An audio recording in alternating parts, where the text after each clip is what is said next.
British शासन काल के समय एक अंग्रेज डिप्टी कलेक्टर मेक्रिग ने भारत में रहते समय कुछ संस्मरण प्रकाशित किए हैं। उनमें एक अध्याय भटकती आत्माओं का भी है।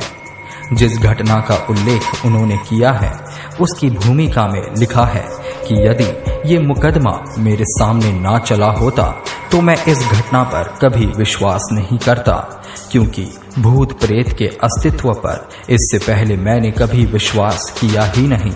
उनके द्वारा प्रस्तुत विस्तृत घटनाक्रम का सार कुछ इस प्रकार है। स्वागत है दोस्तों आप सभी का हमारे चैनल में, जिसका नाम है भूत पास्ता। और आज इसी कड़ी में हम आपको बताएंगे प्रेत आत्मा का प्रतिशोध के बारे में एक दिलचस्प कहानी। चलिए दोस्तों आगे बढ़ते हैं और जानते हैं। घटना जनवरी 1937 की है। भारत में उस समय ब्रिटिश शासन था। केंद्र सरकार के भारतीय अधिकारी श्री रामास्वामी स्थानांतरित होकर शिमला आए थे। जो बंगला उन्होंने रहने के लिए मिला था उसमें प्रथम रात्रि को एक महिला की छाया दिखाई दी, साथ ही घंटों की आवाज सुनाई दी। इस आवाज को सुनते ही श्री रामास्वामी ने भयभीत होकर दूसरे ही दिन वो बंगला छोड़ दिया। श्री रामास्वामी के बंगला छोड़ देने के बाद वो बंगला एक दूसरे मुस्लिम भारतीय अधिकारी को अलॉट कर दिया गया। जब ये अधिकारी उस बंगले में रहने गए तो पहले ही दिन ठीक आधी रात के समय एक सफेद पोश महिला दिखाई दी। जहांगीरी घंटों की आवाज उसके आने के साथ बंगले में गूंज उठी। महिला की सिसकियां स्पष्ट रूप से सुनाई पड़ रही थी। मुस्लिम अधिकारी उसी समय चित्कार करते हुए बंगला छोड़कर भागे तथा उक्त आश्चर्यजनक घटना की सूचना पुलिस तथा उच्च अधिकारियों को दी। सूचना के उपरांत एक पुलिस इंस्पेक्टर ने कुछ सिपाहियों के साथ उस बंगले में पड़ाव डाला। रात के ठीक 12 बजे वही सफेद पोश महिला ऊंची एड़ी की चप्पलें पहने दिखाई दी। पुलिस इंस्पेक्टर ने रिवॉल्वर से लगातार 5-6 गोलियां उस पर चलाई, किंतु उस पर कोई प्रभाव ना पड़ा। पहले सिसकियां तथा फिर ठहाका मारकर हंसने की आवाज तथा बाद में जहांगीरी घंटों की आवाज सुनते ही इंस्पेक्टर के होश हवास उड़ गए। पसीने से लथपथ इंस्पेक्टर तथा सिपाही उस बंगले से निकलकर भाग खड़े हुए। इस घटना से शिमला ही नहीं वरन दिल्ली की केंद्र सरकार भी आश्चर्य में पड़ गई। इसकी जांच के लिए उच्च स्तरीय कार्यवाही करने का आदेश जारी किया गया। प्रेत आत्मा के इस रहस्यमय स्वरूप का मजाक उड़ाते हुए अंग्रेजी सरकार ने दिल्ली से एक अनुभवी एवं साहसी इंस्पेक्टर श्री आगा के नेतृत्व में एक पुलिस दस्ता घटना की जांच के लिए भेजा।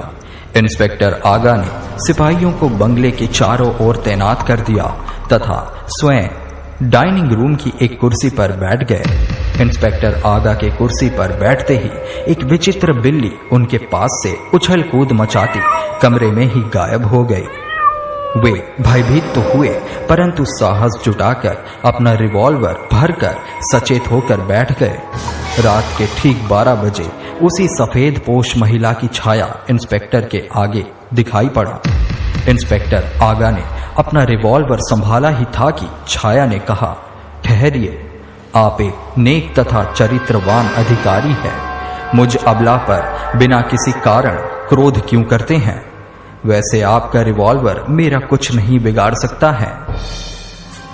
ये सुनकर इंस्पेक्टर आगा सहम गए तथा नम्रता से बोले, आप कौन हैं? क्या अपना परिचय मुझे देंगी? छाया ने कहा, मैं एक पीड़ित औरत हूं।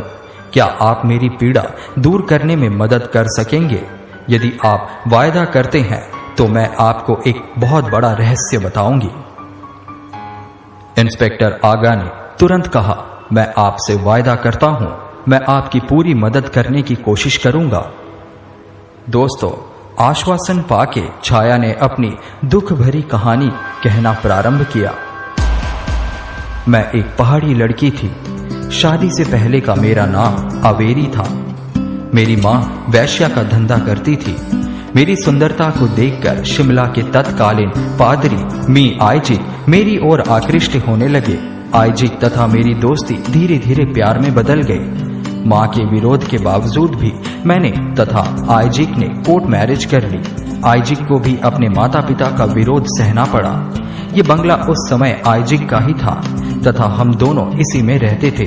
मेरी माँ मुझे भी वैश्या के रूप में देखना चाहती थी, किंतु मैंने वैसा ना करने का संकल्प कर लिया था।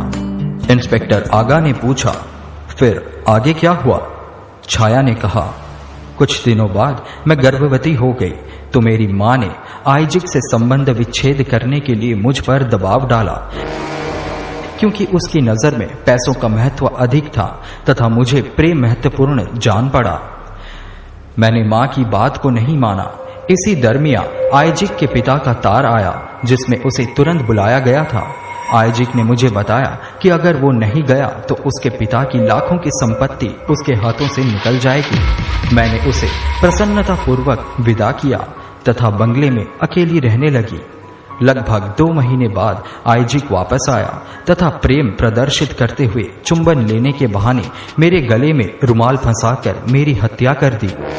इंस्पेक्टर आगा ने आश्चर्यचकित होकर पूछा, आगे क्या हुआ, बताओ।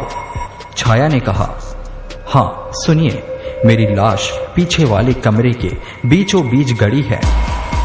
पलस्तर उखाड़ने पर एक पत्थर के नीचे मेरे शव के अवशिष्ट भाग अब भी मिल जाएंगे। आइजिक का रुमाल तथा जेब का कुछ सामान भी उसी में पड़े मिल जाएंगे। इंस्पेक्टर साहब, मैं चाहती हूं कि आइजिक पर मुकदमा चलाकर उसे प्राण दंड दिलाया जाए। इस संबंध में मैं आपकी हर संभव सहायता करूंगी। दोस्तों, इतना कहकर वो छाया गायब हो गई। इंस्पेक्टर आगा ने आवेरी के पूरे कथनों को नोट कर लिया तथा अपने उच्च अधिकारियों को इस घटना से अवगत कराया। फौरन इस बात की सत्यता का पता लगाने के लिए एक मजिस्ट्रेट के समक्ष उस कमरे की खुदाई की गई। एक महिला के शव के साथ एक रुमाल तथा अन्य सामान भी मिला। इतना प्रमाण मिलने पर आइजिक के विरुद्ध हत्या का मुकदमा दायर करा दिया गया।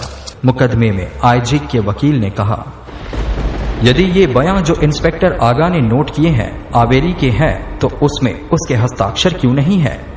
इंस्पेक्टर आगा ने समय मांगा तथा दूसरे दिन उसी बंगले में आवेरी की छाया की प्रतीक्षा करने लगा, किंतु छाया समय से पहले ही उस कमरे में उपस्थित थी।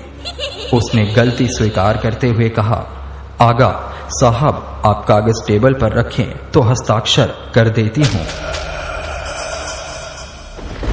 इंस्पेक्टर आगा ने उसके कहे अनुसार कागज टेबल पर रखा तथा देखता रहा।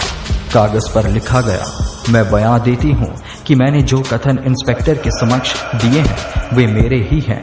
उक्त बयानों में मेरे ही हस्ताक्षर हैं। हस्ताक्षर आवेरी। अगले दिन कोर्ट खुलते ही मामला पेश हुआ। वकील तथा जज सभी आश्चर्यचकित थे।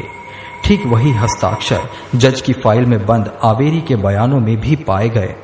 पुनः बचाव पक्ष के वकील ने प्रश्न किया, यदि आवेरी हस्ताक्षर कर सकती है तो कोर्ट में आकर बयान दे या कोई ऐसा प्रमाण या सबूत दे जिससे ये विश्वास किया जा सके कि वे हस्ताक्षर आवेरी के ही हैं। समय मांगकर इंस्पेक्टर आगा वापस रात में आवेरी से मिलने गया तथा उसे सारी बात बताई तो आवेरी ने बॉम्बे से भेजा गया आइजिक के पिता का तार वो कोर्ट मैरिज के कागजात के बारे में बताया तथा उन्हें कहां बंगले में रखा गया है। आवेरी ने यह भी बताया आइजिक के पिता की मृत्यु हो चुकी थी। ये झूठा तथा फर्जी तार आइजिक ने मुझसे पीछा छुड़ाने के लिए मंगवाया था। कोर्ट में पहुंचकर इंस्पेक्टर आगा ने आइजिक के नाम का जाली तार व विवाह के कागजात प्रस्तुत कर दिए। आइजिक ना तो ये सिद्ध कर सका कि उसने आवेरी को तलाक दिया था, ना ये बता सका कि वो कहाँ है। अंततः आइजिक ने अपना अपराध स्वीकार कर लिया और उसे फांसी की सजा सुना दी गई। प्राण दंड के निर्णय के दिन इंस्पेक्टर आगा पुनः बंगले में गए। जब वो उसी कमरे में आवेरी का इंतजार कर रहे थे तो अचानक उन्हें नींद की झपकी आ गई। स्वप्न में आवेरी की छाया ने उन्हें धन्यवाद दिया तथा कहा, अब मेरी आत्मा को पूर्ण शांति मिल गई है तथा अब इस छाया शरीर से मुक्त हो रही हूँ, अतः भविष्य में आपसे ना मिल सकूंगी। आपने जो कुछ भी मेरे लिए किया है, इस एहसान का बदला मैं नहीं चुका सकती, परंतु मेरी ये इच्छा है कि बेडरूम के पीछे वाली खिड़की के नीचे एक बक्सा गड़ा है, उसे आप खोद कर निकाल लें तथा अपनी धर्म पत्नी को मेरी हार्दिक भेंट के रूप में उसे दे दें। इतना कहकर वो छाया गायब हो गई। सुबह होने पर इंस्पेक्टर आगा ने वो स्थान खुदवाया। वास्तव में उस स्थान पर एक बक्सा निकला जिसमें लगभग 40,000 रुपए के मूल्य के सोने के आभूषण मिले। इंस्पेक्टर आगा ने पूरी ईमानदारी के साथ बक्से को सरकारी खजाने में जमा कर दिया, परंतु अंग्रेजी सरकार ने इंस्पेक्टर आगा की ईमानदारी तथा सफल प्रयासों के पुरस्कार स्वरूप वह पूरी संपत्ति उन्हीं को दे दी।